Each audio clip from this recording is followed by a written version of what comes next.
इसो हमारे खुदा यीशु मसीह का फजल हमेशा हम सबों के साथ होता रहे।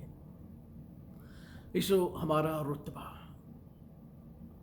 बहुत ही अहम है और हम उस पर फख्र भी करते हैं, होना भी चाहिए, क्योंकि ये एक फजीलत है जो हमें अनायत हुई है।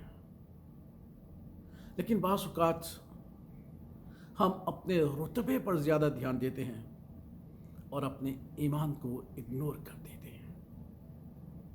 और खुदावंद का पाक कलाम हमें सिखाता है रुतबा अपना मुकाम रखता है और ईमान अपना मुकाम रखता है। ईमान बुलंद व बाला है। एक वाक्य है जिससे हम ये दर्स सीख सकते हैं और ये सबक हासिल कर सकते हैं कि हमें रुतबे के साथ ईमान की पुख्तगी और बुलंदी भी बहुत ज़रूरी है। एक रूमी सूबेदार ने खुदा यीशु मसीह से इल्तमास किया कि मेरा खादिम जो है वो बीमार है। खुदा यीशु मसीह ने कहा, मैं आता हूँ और तेरे खादिम को शिफा देता हूँ। उसने कहा, है खुदावंद, मैं इस लायक नहीं हूं कि तू मेरी छत के नीचे आए, तू सिर्फ कह ही दे तो मेरा खादिम चंगा हो जाएगा, क्योंकि मेरे मुत्तहद भी हैं। जब मैं एक को कहता हूं जा तो जाता है और दूसरे कहता हूं आ तो वो आता है। और जब मैं किसी के मुत्तहद हूं, जब वो मुझे हुक्म करता है तो मैं उसके हुक्म के ताबे हूं। इसलिए ऐ मालिक, ऐ खुदावंद, तो अगर कह ही दे तो मेरा खादिम शिफा पा जाएगा। खुदा यीशु मसीह पीछे मुड़े, बनी इस्राएल के फर्जंदों को देखा और कहा कि मैंने ऐसा ईमान बनी इस्राएल में नहीं पाया, खुदा के बेटे और बेटियों में नहीं पाया। और फिर कहा, इस ईमान की बदौलत लोग दूर दराज से आसमान की बादशाहत में शरीक हो जाएंगे और जो फर्जंद का रुतबा रखते हैं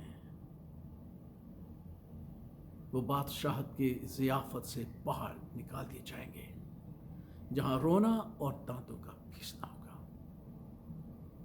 ये जो देखा, और रुतबा बेशक हमारे लिए बहुत अहम है, लेकिन ईमान की कदर कितनी बड़ी है कि हमारे मुनज्जी जिसने हमें निजात दी और जिसने हमें रुतबा बख्शा कि हम खुदा के बेटे और बेटियां बन जाएं, उसने ये कहा है कि ऐसा ईमान मैंने बनी इस्राएल में बेटे और बेटियों में नहीं देखा। और देखो कि लोग दूर दराज से पूर्व पश्चिम से आकर आसमान की बादशाही में शरीक हो जाएंगे और बादशाही के वारिस यानी बेटे और बेटियां बाहर निकाली जाएंगे।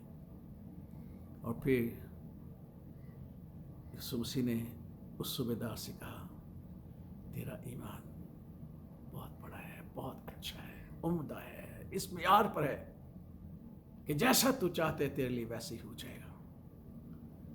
और जैसे खुदावंद ने उसके नौकर की शिफा की उसे खबर दी, उसका नौकर उसी घड़ी शिफा पा गया और खुदावंद ने उसके ईमान की तारीफ की और हमें यह सिखाया कि रुतबा बेशक हमारे लिए शान और शौकत और फ़ख्र है, लेकिन ईमान की दौलत सबसे बड़ी है। ऐसा ना हो कि हम रुतबा तो रखते रहें और ईमान में कमज़ोर हो जाएं और आसमान की बादशाहत की ज़ियाफ़त में शरीक ना हो सकें। हमें अज़ीज़ों उसमें शरीक होना है और उसके लिए रुतबे के साथ ईमान का होना बहुत ज़रूरी है, जो बुलंद हो, जो आला हो, जो ऐसा हो कि खुदा को पसंदीदा हो और खुदा के बेशक ये मेरे बेटे और मेरी बेटे हैं जो मुझ पर इतना बड़ा ईमान रखते हैं। खुदा बाप, खुदा बेटे और खुदा उसके नाम में